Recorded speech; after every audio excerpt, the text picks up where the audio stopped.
Hi, Natasha here with NMC Nutrition. I always get asked about meal replacement shakes. So do they fit in an athlete's diet? The answer is yes. However, you have to make sure to pay attention to 4 important steps when choosing a meal replacement shake to make sure that it actually fits into your eating style as an athlete. So first off, if you haven't done so, please subscribe to my channel. Now, first thing we want to look for is protein powder that is contained in the meal replacement shake. Most of them do have a protein component, and we're hoping they do.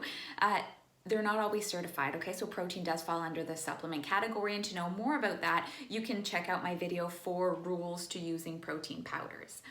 Now, if the supplement is not certified by one of the 2 certifications contained in that video, then you want to make sure to ask if it's pharmaceutical grade. So you can ask the pharmacy, especially if you purchase it at a pharmacy, if this is something that is generally given in hospitals. So that generally makes it a bit safer, quite a bit safer, because there will be less risk of it containing ingredients not on the label if it's something that needs to be given to people in hospitals. The second thing you want to pay attention to is making sure there's enough protein, okay? So we're looking to get about 0.3 grams of protein per kilo body weight. So this would mean it could range between a 20 grams to maybe a 35 grams depending on the weight of the individual. We also want to make sure there's enough carbohydrate, so that's our third point. So the carb to protein ratio is very important.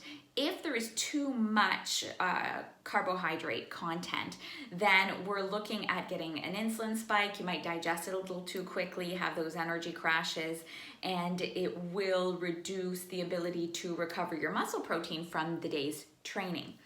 If on the other end of the spectrum, there's not enough carbohydrate, which is what we're seeing a lot of in meal replacement supplements nowadays, the issue becomes that the protein in the meal replacement supplements actually used as a fuel. So in that case, the protein is not able to rebuild the muscle the way we would want it to. So we want to make sure that the lower ratio doesn't go below a 1-to-1 carb to protein. So,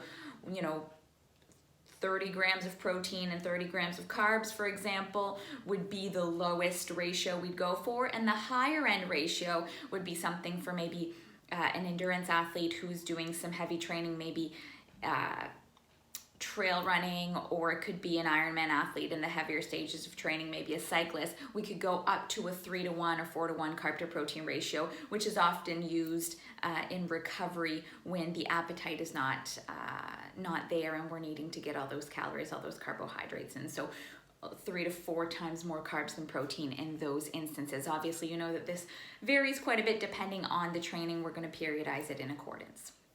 The fourth point, the one I want you to remember is that this should be a plan B, okay? So real food first.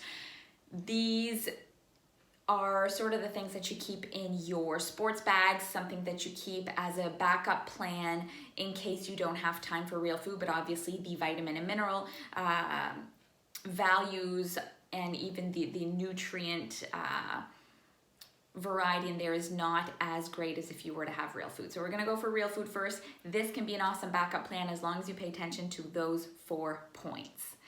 If you enjoyed this video, please share, and remember, nutrition is a science, not an opinion.